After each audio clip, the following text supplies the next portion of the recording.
They mocked the Navy SEAL for carving a home inside a frozen cave, calling him broken, strange, finished. Michael Reed kept building anyway, with only his wounded past and a silent dog at his side. Then the blizzard came, roads vanished, houses failed, and people began to disappear in the white. One by one they knocked on the cave they once laughed at, unaware that before dawn, betrayal, sacrifice, and a choice between mercy and death would test every soul inside.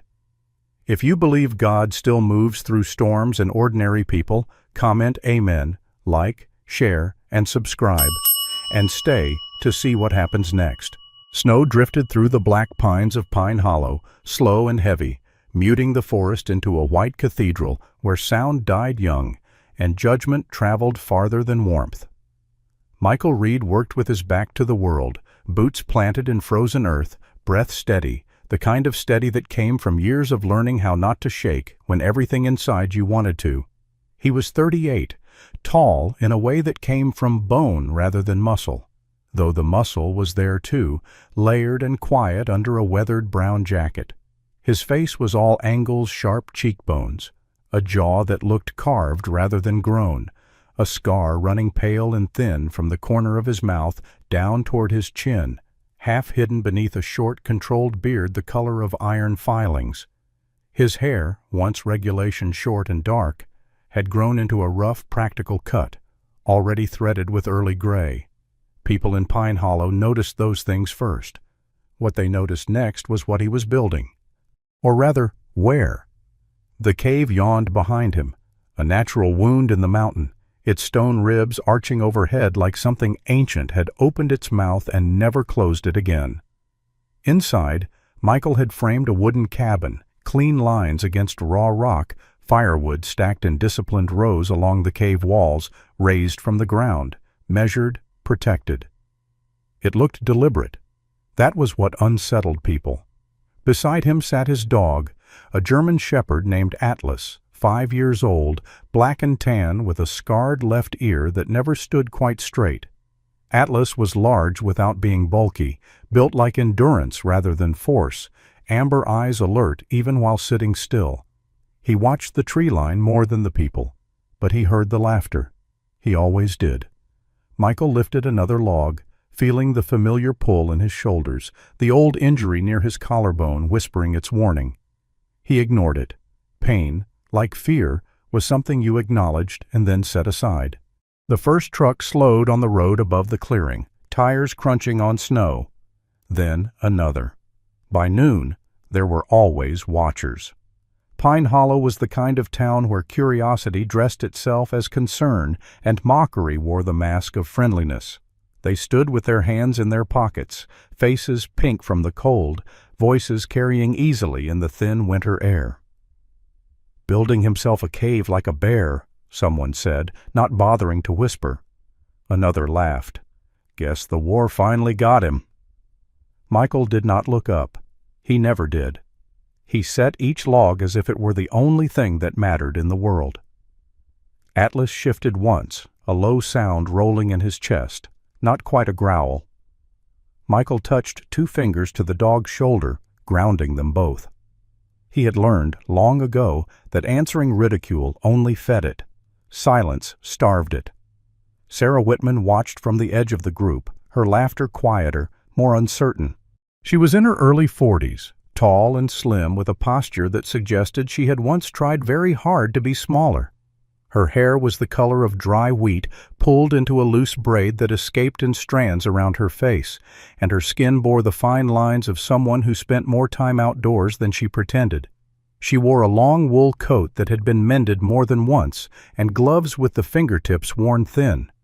Sarah taught at the small elementary school in town. She had learned to read children the way some people read weather, and something about Michael Reed unsettled her, not because it was strange, but because it was familiar. She had seen that look before, in boys who flinched at loud noises, in fathers who stood too close to doors. The men around her didn't notice those things.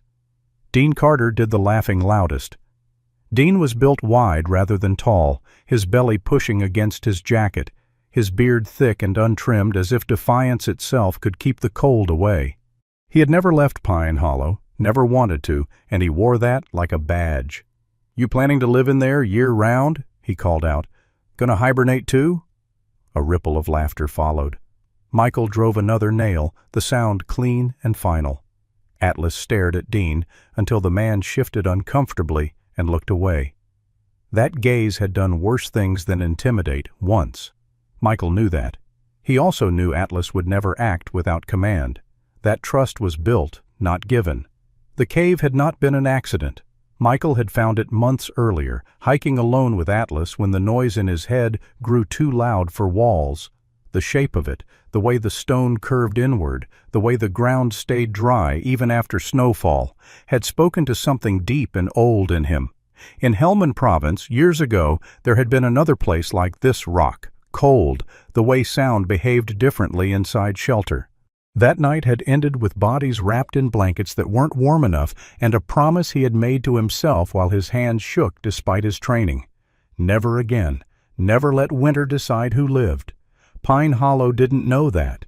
They saw a man who didn't wave, who didn't drink at the bar, who bought supplies in bulk and spoke only when necessary. They saw a dog trained too well, eyes too intelligent. They saw a cave and filled it with their own fears. By late afternoon, the jokes had grown sharper. Someone called him a lunatic. Someone else said the sheriff should keep an eye on him. Sarah said nothing, but she watched the way Michael paused sometimes, breath held, as if listening to something no one else could hear. She watched Atlas lean subtly into his leg, a quiet anchor. She felt an unexpected sting of guilt when laughter rose again. When the crowd finally thinned, Michael worked until the light went blue and thin, until his fingers numbed despite his gloves. He stacked the last log and stepped back, assessing, measuring, always measuring. Atlas stood and stretched, tail low but relaxed. "That's enough for today," Michael said quietly. His voice was rough, unused, but gentle with the dog. Inside the cave the fire was already laid, the wood dry, waiting. He lit it with practiced efficiency, the flames catching fast, heat blooming outward. Outside, snow continued to fall, indifferent. Michael sat on the edge of the rough wooden bench he had built, hands clasped, staring into the fire. For a moment the cave walls shifted, became something else, somewhere else. He closed his eyes and breathed until the present returned. Atlas lay beside him, head on his boot, solid and warm. "They'll keep laughing," Michael murmured. Not bitter, just tired. Atlas's ear twitched. Outside, far above them, Pine Hollow settled into its evening routines, secure in the belief that winter was something you endured the way you always had. Michael Reed stared into the fire and thought of promises made in the cold, of preparation mistaken for madness, and he kept building anyway. Winter pressed deeper into the forest each night, the cold no longer sharp but heavy, like a weight settling into the bones of the land. Michael Reed rose before dawn, the gray light barely reaching the cave mouth, and stood still for a moment, listening to the slow breath of the mountain around him, a habit learned long before Pine Hollow, long before silence became something he trusted more than voices. The cave smelled of damp stone and fresh-cut pine, and inside it, the half-built wooden house waited, beams rising like ribs around a heart that had not yet learned how to beat. Michael was 38, tall without being imposing, broad through the shoulders from years of carrying weight that never showed up on medical charts. His face had the hard geometry of a man shaped by disciplined high cheekbones, a square jaw softened by a short, untrimmed beard streaked faintly with gray that came early, courtesy of places most people only saw on the news. His eyes were a muted blue, the kind that looked faded rather than bright, not from age, but from things seen too clearly. There was a scar above his left eyebrow, thin and pale, the remnant of shrapnel from a mission he never spoke about. Among the villagers, that silence was often mistaken for arrogance or coldness. In truth, Michael had simply learned that explaining pain rarely made it smaller. Beside him moved his dog, a German shepherd nearing 6 years old, large even for the breed, with a thick black and tan coat already growing heavier for winter. The dog's muzzle had begun to silver, not from age so much as from loyalty worn long and hard. His eyes were alert, amber-brown and intelligent, tracking Michael's movements with quiet precision. He limped slightly from an old injury to his hind leg, taken during a search and rescue years earlier, an injury that never healed perfectly, but never stopped him either.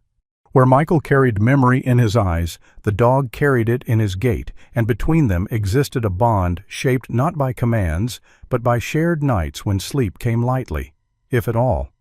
Michael set another beam into place, checking its level twice before securing it.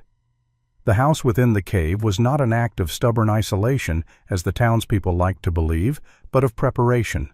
Every measurement had been planned, every joint reinforced beyond what any simple cabin required.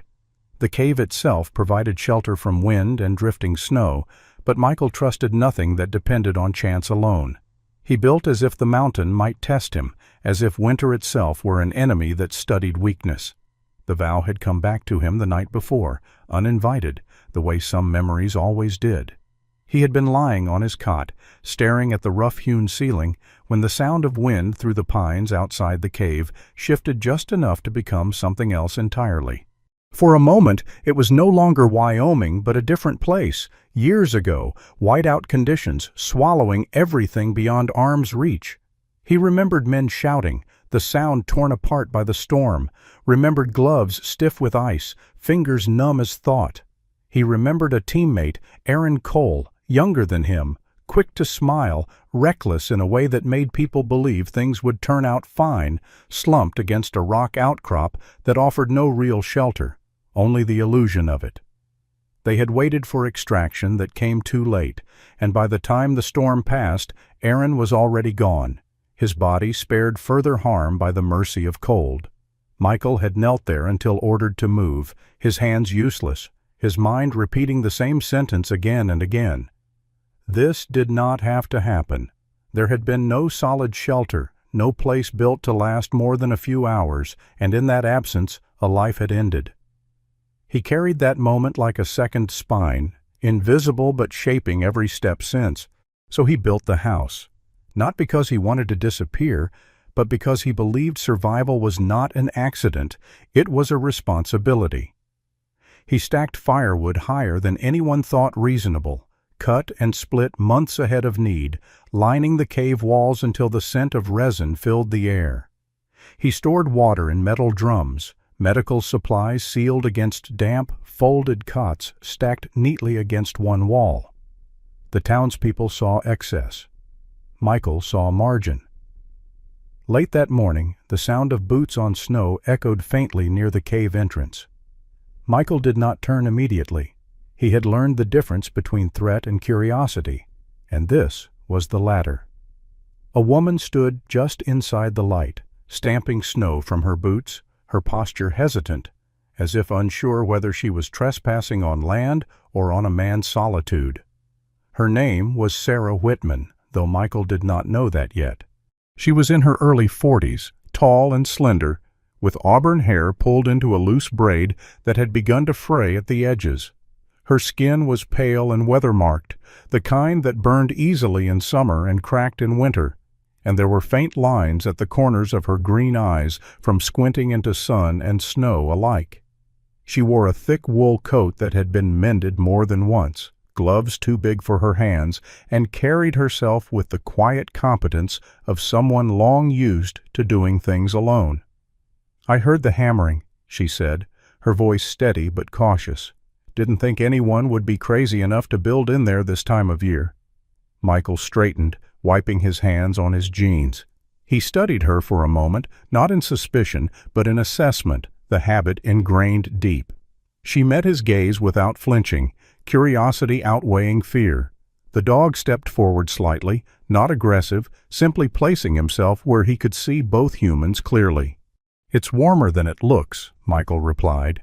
He did not smile, but his tone lacked the edge people often imagined. Sarah glanced around, her eyes taking in the stacked supplies, the careful construction. Something shifted in her expression, not admiration exactly, but recognition. She had lived in Pine Hollow long enough to know the difference between foolishness and planning.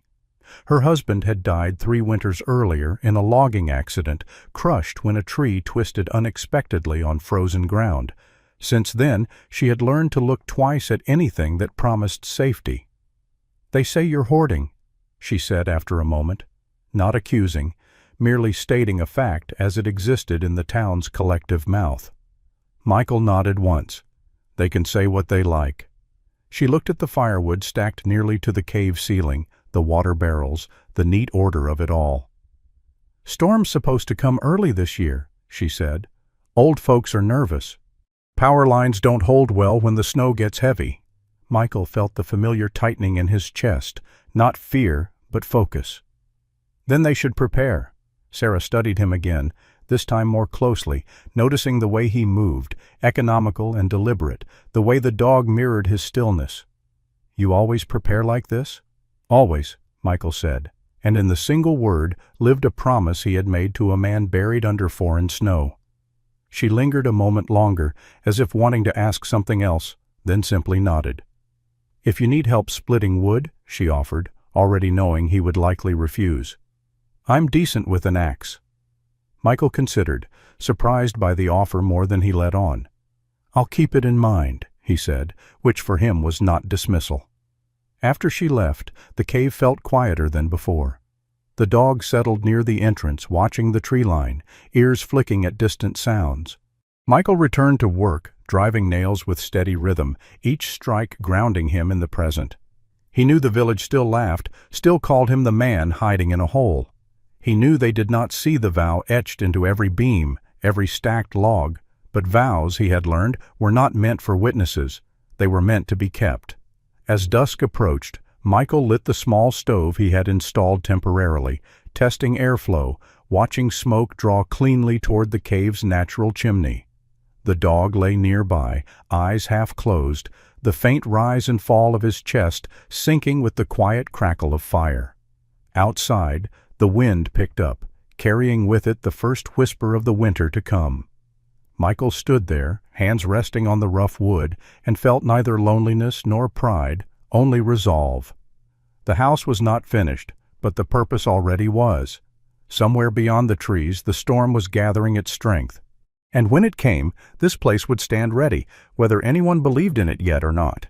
The storm arrived without ceremony, not as a dramatic wall on the horizon, but as a quiet wrongness in the air, a pressure that bent the forest into listening before it ever screamed. Snow began as a fine grain, then thickened into sheets that erased distance, erased sound, erased the idea that the world extended beyond the next breath. By mid-afternoon the power lines failed with a dull finality, and the narrow road threading Pine Hollow into the wider map vanished beneath white as if it had never been drawn.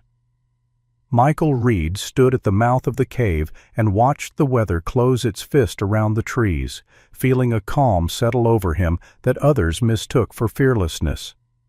It was not. It was familiarity. He tightened the straps of his pack, checked the radio he knew would be useless now, and looked down at his dog, who stood braced against the wind, ears forward, body angled as if the storm were a living thing to be read and answered. The dog was built for this kind of work, muscle-dense beneath heavy winter coat, paws wide and steady, breath measured even as snow crusted along his whiskers, and he waited for Michael's signal, not out of obedience alone, but trust earned the hard way.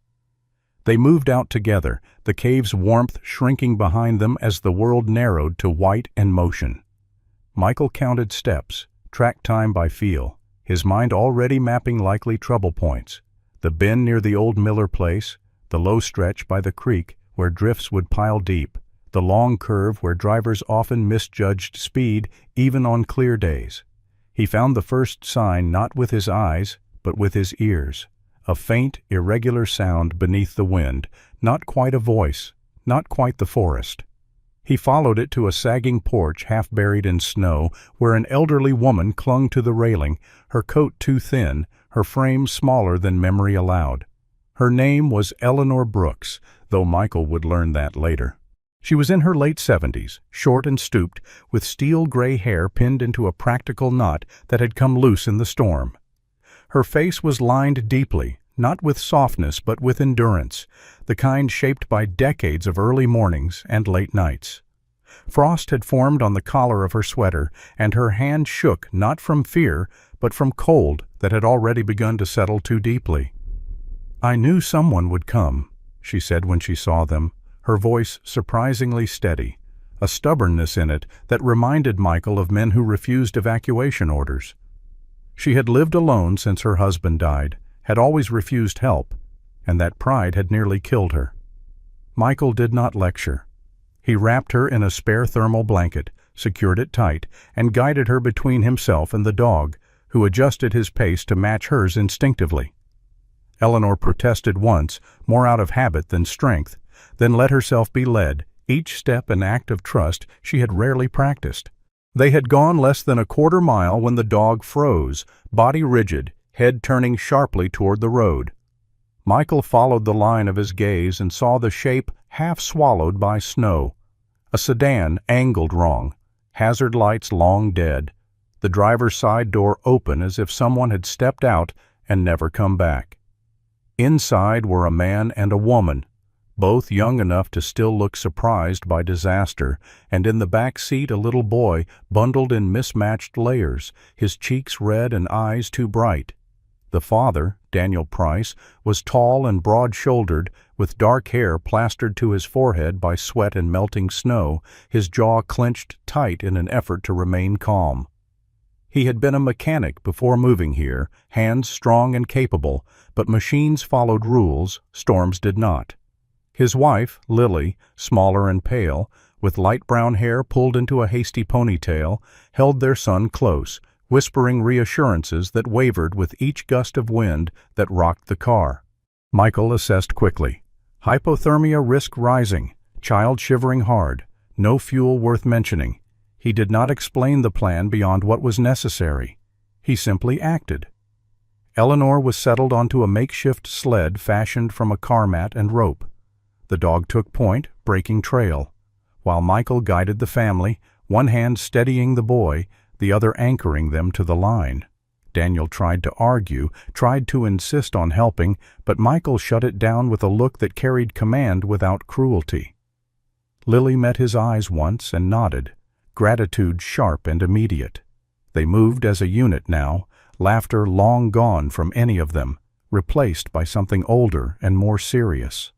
Cooperation under pressure. The wind worsened, visibility shrinking until even the dog's outline blurred at times. Michael felt the storm press against his chest, the old memory stirring, but he kept it contained, focused on breath and movement. When the cave finally emerged from the white like a mouth opening in the mountain, the relief was physical, a loosening he did not allow himself to fully feel until everyone was inside and the entrance partially shielded. He got the fire roaring, stripped wet layers, checked extremities, set Eleanor near the heat, and the child wrapped in dry blankets. The cave filled with the sounds of life returning coughs, shuddering breaths, the soft crackle of firewood doing what it had been cut to do. There was no time to rest. The dog paced near the entrance, agitation rising, nose catching something new. Michael followed him back into the storm not long after, this time angling toward the ridge where hunters often passed through. He found them huddled against a stand of trees, two men in their 50s, faces bearded and rimed with ice, rifles slung uselessly at their sides. One was named Frank Harlow, heavy-set with a booming voice reduced now to a rasp. The other Tom Alvarez, leaner, his dark beard stiff with frost, his movements slowed by cold that had sunk too far. They had underestimated the weather, pride again, the kind that comes from years of getting away with risk. Michael worked fast. He recognized the signs, slurred speech, clumsy hands, the dangerous calm that came just before worse. He got them moving, kept them talking, let the dog range ahead and behind, herding without being asked. Frank tried to joke once, a weak attempt at the bravado that had likely served him well in bars, but the sound died quickly, swallowed by the storm. By the time they reached the cave, both men were shaking hard, faces ashen. The line between toughness and foolishness made clear at last.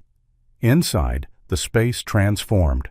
What had been Michael's quiet project became something else entirely, a refuge alive with motion and purpose. Lily helped Eleanor sip warm broth. Daniel fed wood into the stove under Michael's watchful eye, learning quickly how to place the logs for maximum heat. Frank and Tom were stripped of wet gear and laid near the fire, their jokes replaced by murmured thanks they seemed embarrassed to offer. The dog finally lay down near the center of it all, watchful even at rest, eyes tracking each movement as if committing the scene to memory. As night closed in, the storm raged on, but something had shifted. The cave glowed, not just with firelight, but with the quiet intensity of people bound together by necessity and survival. Outside, the wind tore laughter from the village, scattering it into the dark. Inside, no one laughed. They listened, they breathed, they lived. And for the first time, those who had mocked the man in the cave began to understand that what he had built was not strange at all. It was simply ready. Night deepened the storm into something more deliberate, the wind no longer rushing blindly, but circling the mountain as if searching for weakness. Inside the cave, the fire burned steady, its light climbing the stone walls and settling on the gathered faces, each one marked by exhaustion and disbelief. Michael Reed stood near the entrance, listening past the crackle of wood, past the murmured breaths of those resting, to the forest beyond. This was the hour he trusted least, the space between midnight and dawn when the cold made its boldest moves. His shoulders ached, his hands smelled of smoke and antiseptic, and still he remained alert, because vigilance had once failed him at a cost he would never allow again. The German shepherd lay a few steps away, head up, eyes open, his body still despite the limp that had worsened after hours in the storm. Age had slowed him just enough to make his movements thoughtful, never hesitant. His ears flicked once, then froze, every muscle tightening at the same time. Michael felt it before he heard it, a faint sound slipping through the wind's violence, thin and irregular, a cry that did not belong to the forest. The dog rose without command, letting out a low, urgent whine that cut through the cave's warmth like a blade. Michael grabbed his coat and followed, knowing better than to doubt the animal now. Outside, the world had shrunk to chaos. Snow tore sideways, stinging skin, blinding eyes. The dog moved ahead, nose low, body angled into the gale, tracking something human through layers of white that would have erased any other trail. Michael struggled to keep pace, boots sinking deep, lungs burning with cold air. The cry came again, closer now, fragile and raw. They found the child near the creek bend, half hidden by a fallen branch and a drift that had nearly swallowed her whole. She was small, perhaps 7 or 8, her body wrapped in a thin jacket far too light for the night, her dark hair plastered to her cheeks with ice. Her skin had taken on a dangerous pallor, lips tinged blue, eyes wide and unfocused. Her name, Michael would later learn, was Grace Miller, the youngest daughter of a reclusive family who lived farther up the slope, people known more by rumor than by presence. Grace had wandered from home before the storm fully closed in, chasing a frightened cat into the trees, and had been overtaken by weather that did not forgive mistakes. She clung to the dog instinctively when he reached her, burying her face into his thick fur, her sobs muffled but no less desperate. Michael lifted her carefully, feeling how light she was, how the cold had already begun to steal strength from her limbs. He turned back toward the cave, calculating distance, time, the dog's growing limp. They had taken only a few steps when the sound came, wood splitting under pressure, a sharp crack swallowed immediately by the wind. Michael looked up just as a dead pine, its roots loosened by years of freeze and thaw, began to give way. There was no time to move Grace, no shelter to reach.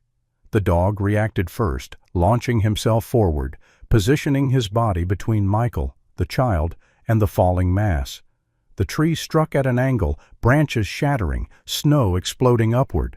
The dog yelped once, a short, shocked sound, before collapsing into the drift. Michael felt something in his chest tear loose, a raw panic he had not known since that day in the whiteout years ago.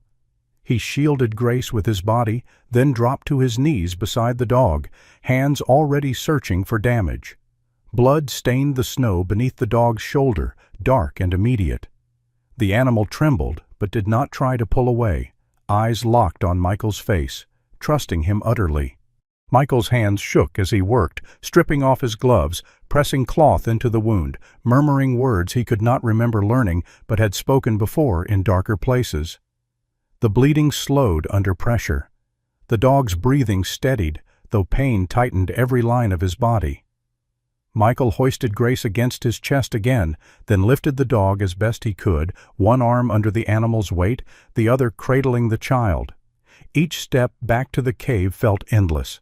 His mind screamed calculations, contingencies, prayers he did not believe in but recited anyway.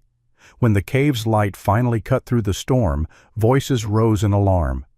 Sarah Whitman was the first to reach them, her auburn braid loose now, her face pale with fear and resolve. She was a woman shaped by loss, her posture always slightly forward, as if bracing for impact, her hands steady even when her heart raced. She took Grace gently, wrapping her in blankets, pressing warm skin to cold. Daniel and Lily moved without being told, clearing space near the fire. Eleanor murmured prayers under her breath, her lined hands trembling. Frank and Tom watched in stunned silence, the bravado burned away by the sight of the dog's blood. Michael laid the animal down, fingers slick, breath unsteady. He cleaned the wound as best he could, stitched when he had to, every knot pulled tight with care that bordered on reverence. The dog never snapped, never turned away, only watched, eyes glassy but alive. When it was done, Michael sat back hard, exhaustion crashing over him at last. His hands still shook. He did not hide it. Grace slowly came back to herself, color returning to her cheeks as warmth and sugar did their work. She clutched Sarah's sleeve, eyes darting until they found the dog. Then Michael. "He saved me," she whispered, voice hoarse but certain. No one argued. The cave felt different then, as if something invisible had shifted. This was no longer merely a shelter. It was a place where choice had mattered, where sacrifice had drawn a clear line between life and death. The fire burned brighter, fed by hands that no longer questioned why the wood had been stacked so high. Outside, the storm raged on, but inside, something steadier took root. The knowledge that survival here was not accidental. It was chosen, again and again, sometimes at a cost that left blood on the snow. Michael stayed beside the dog through the rest of the night, one hand resting on the animal's thick fur, feeling each breath. He did not sleep. He did not need to. Around him people rested who would not have lived to see morning otherwise. The laughter that once followed him through Pine Hollow was gone now, carried away by the wind, replaced by silence, heavy with gratitude and awe. The dog stirred once, eyes opening, tail thumping weakly against the stone. Michael let out a breath he had been holding since the tree fell. The house in the cave glowed, not just with firelight, but with something earned the hard way, something that could not be mocked again. The storm did not sleep, and neither did the intentions it sheltered, while the cave glowed with guarded warmth and the dog lay sedated by pain and presence. The darkness beyond the firelight gathered two men who mistook desperation for power and cruelty for leadership. They had watched the rescues from afar with narrowing eyes, listening to gratitude bloom where mockery once lived, and they understood correctly for once that influence was shifting. One was Luke Bannerman, tall and narrow, with a face pulled tight by old resentments, his beard thin and unkempt, his eyes pale and restless as if always measuring exits. He had drifted into Pine Hollow years ago after a logging accident cost him 3 fingers and his temper the last of its restraint. Since then, he wore bitterness like a coat, telling anyone who would listen that the town owed him. The other was Curtis Vale, shorter and thick-necked, his jaw square and scarred, his head shaved to stubble, a man whose confidence came from intimidation learned young and never unlearned. Curtis laughed loudly in daylight and whispered viciously at night, the kind of man who believed order existed only when someone weaker feared him. They had been among the loudest voices at the road weeks ago, calling Michael a cave rat, joking about bears and madness. Now they crouched behind the wind-fallen spruce near the cave's outer storage, breath frosting, hands stiff with cold and intent. They spoke in fragments, words torn apart by gusts. Firewood, control, supplies. If the heat failed, if the fire died, the people inside would have no choice but to listen, to bargain, to follow. Luke's plan was crude but effective. Collapse the outer stacks, soak what they could with meltwater and slush, scatter the rest downslope where retrieval would cost time and strength. Curtis nodded, eyes glittering. He imagined himself directing people, imagined fear restoring the attention he believed the town had stolen from him. Neither man thought about the dog. Neither man thought about the eyes that had learned to read forests and people with equal clarity. Inside the cave, Michael sensed a wrongness he could not name. The fire crackled, steady, the air warm enough to loosen shoulders and slow breath. Eleanor slept at last, chin tucked, hands folded as if in church. Daniel and Lily took turns checking on Grace, whose small hand curled reflexively around the edge of a blanket whenever she dreamed. Frank and Tom sat near the heat, speaking quietly, voices stripped of bravado, listening more than talking. Sarah moved among them with a calm that surprised even her tall frame bending easily to offer water or reassurance, her pale skin flushed by firelight, her hair escaping its braid again in soft copper strands. She had always been tall and spare, her features fine but resolute, her eyes a clear green that saw too much and judged too little. Years earlier, a winter car accident had taken her husband on this same road, teaching her the particular cruelty of storms and the necessity of preparation. Since then, she had learned to meet fear without theatrics. Tonight, she paused near Michael, studying his face, the deep lines etched by strain and resolve, the way his gaze kept returning to the entrance as if counting the seconds between threats. The dog lifted his head with effort, a low sound vibrating in his chest that was not quite a growl. Michael was on his feet immediately, hand raised for quiet. The animal's shoulder was bandaged tight, the fur around it darkened, but his eyes burned with focus. He angled his head toward the storage area, nostrils flaring. Michael followed, motioning to Daniel and Frank to stay back, to Sarah to keep everyone inside calm. Outside, the wind carried a new sound, the scrape of wood against stone, hurried and careless. Michael did not shout. He did not rush. He moved like a shadow shaped by intention, boots finding purchase where others would slip, body low, breath measured. He saw Luke first, tugging at a brace, cursing softly as a stack shifted but did not fall. Curtis stood watch, glancing toward the cave, unaware of how close the line had drawn. "Step away," Michael said, his voice carrying in the wind without rising, a command honed far from here. Luke spun, eyes wide, panic flickering before anger reclaimed his features. Curtis reached instinctively for a weapon he did not have, hands balling into fists instead. The dog limped forward one step and stopped, placing himself between Michael and the men, not attacking, simply present, the implication unmistakable. Curtis scoffed, tried to laugh, but the sound broke apart. "You don't own this mountain," he said, words brittle. "We're just taking what we need." Michael's jaw tightened, the scar at its edge whitening. "Everyone here needs heat," he replied. "You're not taking it from children." The wind surged, punctuating the sentence like judgment. Luke's courage collapsed first. He stammered something about fairness, about being left out, about always being last. Curtis tried to push past, to test the space, but Daniel appeared then, broad-shouldered and solid, eyes dark with a father's clarity. Frank and Tom flanking him, rifles still slung, but hands firm and ready. Sarah stood in the cave mouth, posture straight, her voice steady when she spoke. "Enough," she said. It was not loud, it did not need to be. Around them, others gathered.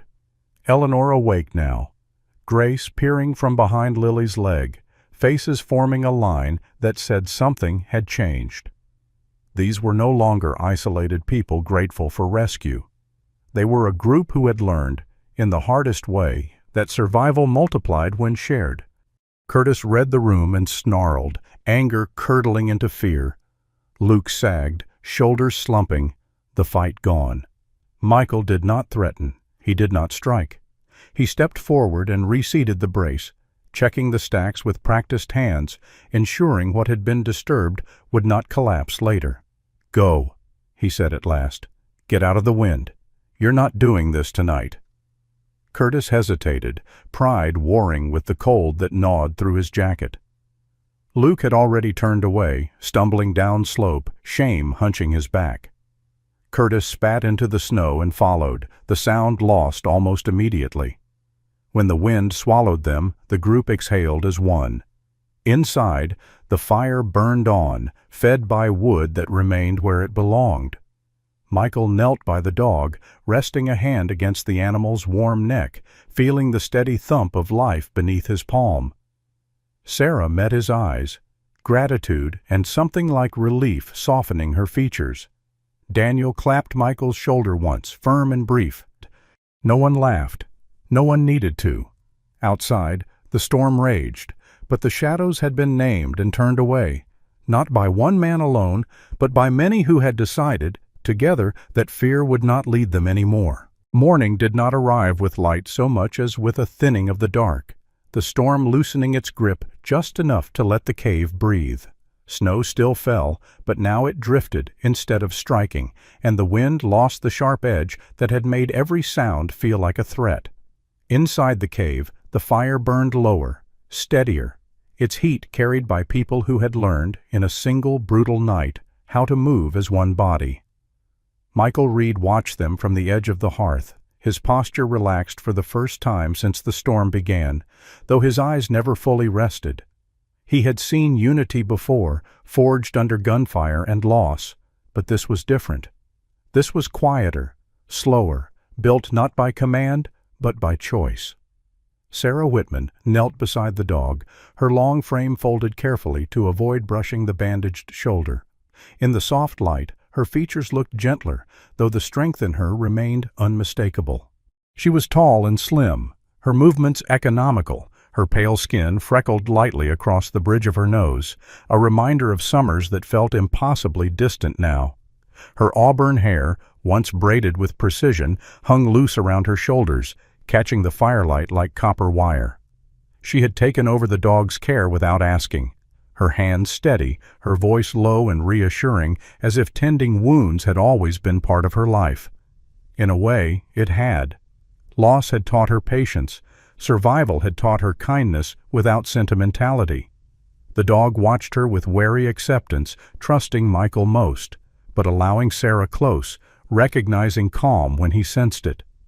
Near the entrance, Daniel and Frank worked together to reinforce the windbreak, stacking additional logs and stone with careful attention to balance. Daniel's broad shoulders and thick forearms spoke of years spent lifting and fixing, of a man who measured worth by usefulness rather than words. His beard was full and dark, threaded with gray, his expression usually guarded but now softened by purpose. Frank, older and wirier, moved with a stiffness earned through decades of labor, his lined face drawn but focused. He had once dismissed Michael's project as foolish excess. Now he counted every piece of wood with the seriousness of a man who understood exactly what it meant. Lily organized supplies near the back wall, her movements quick and precise, her dark hair tied back tightly, her narrow face marked by concentration. She was younger than most, her confidence not yet eroded by disappointment, and she moved with an urgency that came from knowing time mattered. Eleanor sat nearby, offering quiet instruction when needed, her voice thin but clear, her eyes sharp despite her years. She reminded them where the extra blankets were, how to stretch the soup with water without losing warmth, how to listen for the subtle signs of exhaustion in others. She had lived long enough to know that survival was as much about noticing as it was about strength. Michael felt something unfamiliar settle in his chest as he watched them. Not relief, exactly. Something heavier, steadier. Responsibility shared was lighter, he realized, not because it diminished, but because it spread. He moved among them without directing, adjusting where needed, his presence enough to anchor the work. When he knelt by the fire to add a log, Grace appeared at his side, small and quiet. Her dark hair brushed now, her cheeks still pale but no longer blue. She held a chipped mug with both hands, sipping carefully, her eyes following every movement of the dog. "He's brave," she said softly. Michael nodded. "So are you," he replied, and she smiled, the tension in her shoulders easing just a little. Outside, the forest creaked and shifted under the weight of ice. At intervals, Michael led small teams out to check the perimeter, not for threats now, but for safety. They marked unstable trees, cleared paths, retrieved scattered supplies. No one complained. No one asked why. They had seen what happened when one person tried to carry everything alone. They had also seen what happened when help arrived exactly when it was needed. Unity was no longer an idea. It was a system. When the dog stirred and attempted to rise, a ripple of concern passed through the cave. Michael was there immediately, pressing him back gently, murmuring reassurance. The animal's breathing was stronger now, his eyes clearer. Sarah adjusted the bandage, her fingers light, her mouth set in concentration. "He'll heal," she said, more statement than hope. "But he needs rest." Michael exhaled, the sound barely audible. He had trusted this dog with his life more times than he could count. Seeing others protect him in return was something he had not anticipated, and the gratitude it sparked surprised him with its intensity. As the day wore on, the storm eased further, though the cold remained unforgiving. The group settled into rhythms guarding the fire, checking on the injured, rotating rest. Michael noticed how roles formed naturally, not by hierarchy, but by aptitude. Daniel took charge of physical tasks. Lily managed supplies. Sarah tended to the vulnerable. Eleanor observed and advised. Even Frank, once so dismissive, found his place reinforcing the structure, his experience invaluable. Michael did not need to say much. He listened. He learned. In the quiet between tasks, he felt the old ache of memory stir the faces of men he had once led, the weight of decisions that could not be undone. This was different, he reminded himself. Here, leadership meant stepping back as often as stepping forward. Near dusk, the sound of movement outside drew their attention. Not the furtive steps of before, but slow, labored progress. Luke and Curtis emerged from the white, not threatening now, their bravado stripped away by exposure. Luke's narrow frame shook with cold, his pale face drawn tight, his beard rimed with frost. Curtis's shoulders slumped, his square jaw clenched, the anger in his eyes dulled by fear. They stopped at the edge of the firelight, uncertain, pride battling instinct. No one reached for a weapon. No one shouted. The wall that formed was human, not violent bodies positioned deliberately, expressions calm but resolute. Michael stepped forward, his stance open but firm. He studied the men, saw the exhaustion etched into them, the beginnings of regret. "You can warm up," he said evenly, "but you follow the rules. You help where you can. You don't touch the firewood without asking." Curtis bristled, then sagged, the fight leaving him all at once. Luke nodded quickly, relief breaking through shame. Sarah met their eyes without softness or cruelty, simply assessing. Daniel shifted to make space. The message was clear. Survival here came with accountability, but also with mercy. As Luke and Curtis settled near the edge, hands extended toward the heat, Michael returned to the dog, resting his hand against the animal's neck. The steady pulse there grounded him. He looked around the cave, at faces illuminated by fire, at people who had laughed at him weeks ago and now trusted him with their lives. Unity had become more than a response to danger. It had become a boundary, a living wall that protected without excluding, that held firm without hardening. Outside, the storm receded further, leaving behind a world reshaped. Inside, something even more significant had shifted. No one was alone now, and no one would be again, not if Michael had anything to say about it. The wind reached its cruelest pitch just before dawn, when even the mountains seemed to draw inward as if bracing for a blow. Snow packed itself against the mouth of the cave house in thick, breathing drifts. Inside, the fire had learned a new languageless roar, more patience. Michael moved through the space with the economy of a man shaped by storms and orders, his broad shoulders bent slightly, the old seal posture never leaving him. His beard, threaded with early gray, caught sparks as he knelt to adjust the fire ring, eyes steady, face cut with angles sharpened by years of salt and regret. Beside him lay the dog, a 5-year-old German shepherd with a coal-dark saddle and amber eyes dulled by pain, shoulder wrapped in clean cloths that smelled faintly of sap and boiled water. The dog's breathing was shallow but stubborn, tail thumping once whenever Michael passed, as if counting him to stay awake. Outside the cave, a sound broke through the wind. Not a branch, not the moan of trees, but a human voice frayed thin. Then another. Michael froze. The dog lifted his head and growled low, not in anger, but in warning. The villagers looked up as one. Sarah, who had been stirring soup, straightened. She was tall and spare, hair the color of wet wheat pulled into a loose knot, her skin pale from years of mountain winters. There was steel in her quiet, a steadiness born from burying a husband after a logging accident and choosing not to follow him into grief. She met Michael's eyes and nodded once. Michael took the lantern and walked to the entrance. He opened the heavy door against the wind, and the storm surged forward like a living thing. 2 figures collapsed into the light. They were the same men who had laughed months ago when Michael carved his home into the stone men whose mouths were quick and hearts were smaller. Now they were unrecognizable. Their coats were torn, eyelashes crusted white, hands shaking with the violent honesty of cold. One was tall and raw-boned, red-bearded, eyes sharp even in fear, the other shorter, thick through the chest, his bravado long since frozen away. Their names were Caleb and Ross. Caleb had once ruled the tavern with his voice, Ross with his fists. Tonight, neither ruled anything at all. Michael stood aside. "Come in," he said. Not loud, not soft. Final. The room went still. Some villagers stiffened. A few murmured.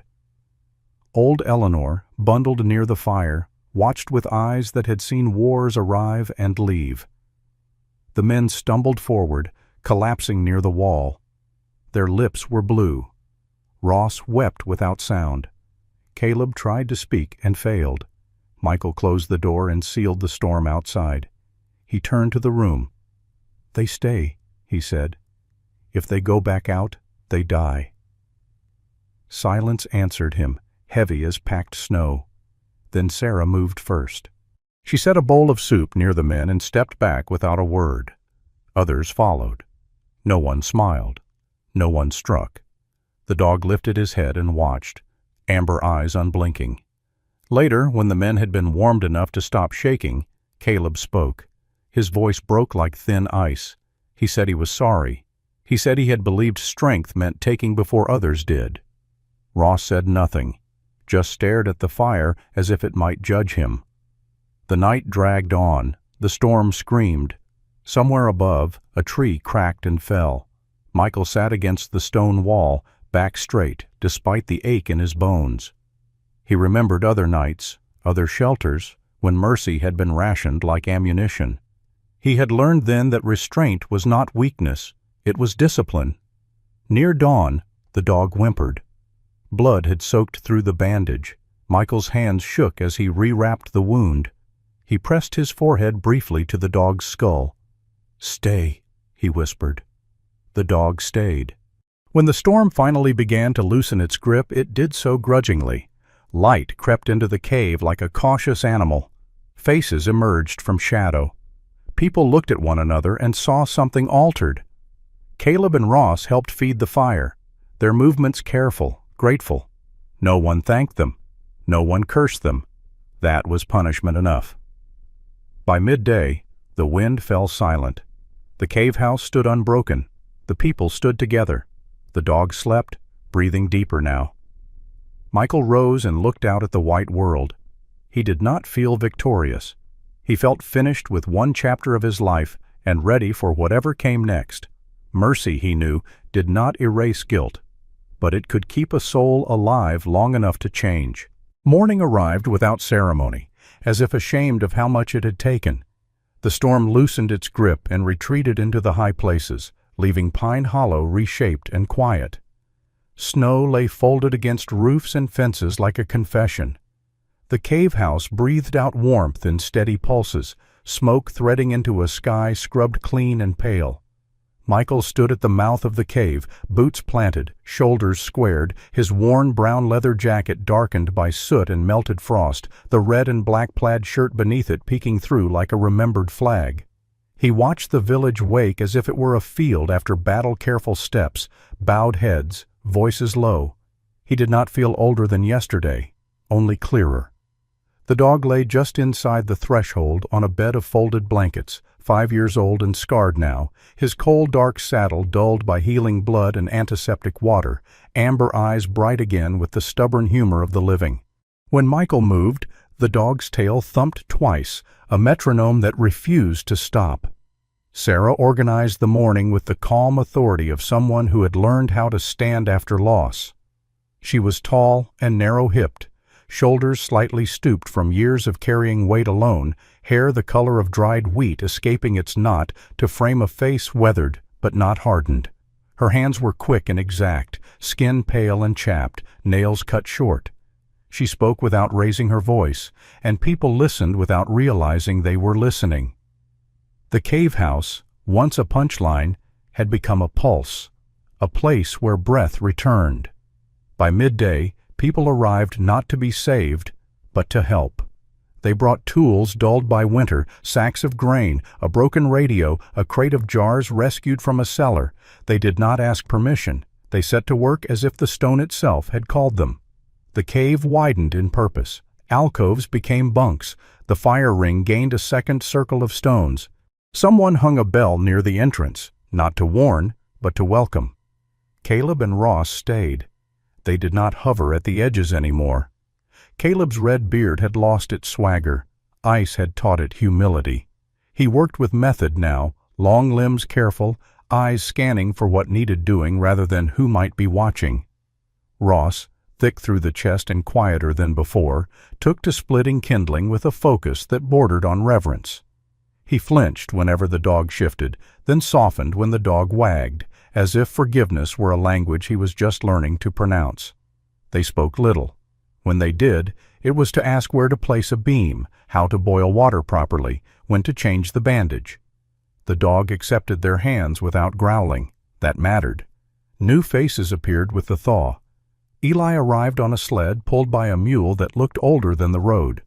Eli was a man built like a fence post, straight and spare, gray hair cropped close to a skull that had taken a fall from a ladder years ago and never quite forgiven gravity. His left hand trembled when he lifted it, a souvenir from a stroke that had softened his speech but sharpened his patience. He had been a carpenter once, before his body began editing his life. He ran his palm along the cave wall and smiled, a small private smile as if greeting an old friend. "Stone remembers," he said, and set about reinforcing a support with the quiet joy of someone allowed to be useful again. Mara came next, bundled in too many layers, eyes too bright. She was young, early 20s, hair black and cropped unevenly by her own hand, skin olive and freckled across the nose. She moved fast, spoke faster, laughed at the wrong moments, a habit born of having survived a house where laughter arrived late or not at all. She took charge of inventory and surprised everyone by being exacting and fair. When she noticed Michael stacking firewood, she tried to praise him. He nodded once and stacked another log. The dog's wound demanded ritual. Boiled water cooled. Clean cloths replaced the stained. Sarah supervised, her mouth set, her eyes soft. The dog endured with dignity, ears flicking, breath steady. When pain crested, he pressed his muzzle against Michael's knee. Michael did not speak. He did not need to. Outside, the village rebuilt itself around the cave house. What had been laughed at now oriented the map. Paths were cleared toward it first. A signal mirror was mounted at the entrance.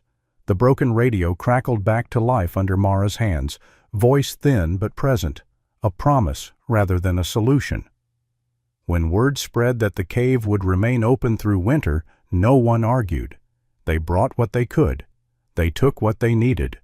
No ledger appeared. If someone tried to keep count, Eli tapped the stone and shook his head. "Stone remembers," he repeated. Michael did not accept thanks. When someone pressed his hands, he withdrew them and pointed to the woodpile. When a story tried to crown him, he ducked beneath it. He rose before dawn and stacked more firewood. He patched the roof of a neighbor who had mocked him once, his movements economical, his silence complete. At night, he sat with the dog and listened to the fire teach patience. The cave house absorbed laughter without swelling. Children found the echo and played games with it, learning where sound bent and where it broke. Old Eleanor told stories there, her voice thin but unafraid, tales of winters that ate men and summers that taught them to grow back. Caleb and Ross listened like students who had missed too many classes and were determined not to miss another. When the dog stood for the first time without wobbling, the room held its breath. He took 2 steps, then 3. His tail made a slow, satisfied arc. Ross wiped his eyes with the heel of his hand and pretended it was smoke. The dog chose his place after that, sometimes by the fire, sometimes by the door, sometimes beside the men who had been spared by a decision they did not deserve. He chose without ceremony. That mattered too. Weeks later, when the path to Pine Hollow fully reopened, a truck arrived with officials who carried clipboards and good intentions. They spoke of permits and safety and liability. Sarah listened and asked precise questions. Eli answered with stone metaphors. Mara produced an inventory. Michael stacked wood. The dog lay at the threshold and watched. In the end, the officials left with nods and promises that sounded smaller than the cave. The house remained. Spring would come eventually, but winter would return. The cave house would not argue with either. On the last cold night before the sun began to win, the village gathered. Soup was thicker now. Bread had crust. Someone tuned a fiddle. The sound rose and found the ceiling and came back changed but true. Michael stood near the woodpile, adding one more log. He felt the ache in his hands, the good ache that meant the day had been used. He looked at the people at Sarah's steady eyes, Eli's trembling hand made sure by purpose, Mara's bright defiance tempered by care, Caleb and Ross moving in quiet alignment, the children asleep where laughter had worn them out, the dog breathing deep and unafraid. He did not feel pride. He felt alignment. Some houses were built to be admired, others were built to be needed. This one had been laughed at until it held. It held still. It would hold again. Some miracles do not fall from the sky in thunder and light. They arrive quietly, through hands that refuse to give up, through a shelter built where no one believed life could survive, through a loyal dog who chose love over fear. And when we look closely, we realize this is often how God works in our everyday lives. He does not always speak in voices we hear, but He moves through compassion, courage, and the small choices made when no one is watching. This story is not only about Pine Hollow. It lives in ordinary days in the kitchen, where you stand, in the neighbor you almost forgot to check on, in the moment you choose kindness instead of silence. When we stack our own firewood for the world one good deed, one open door, one act of mercy. God uses those simple things to help others survive their winters.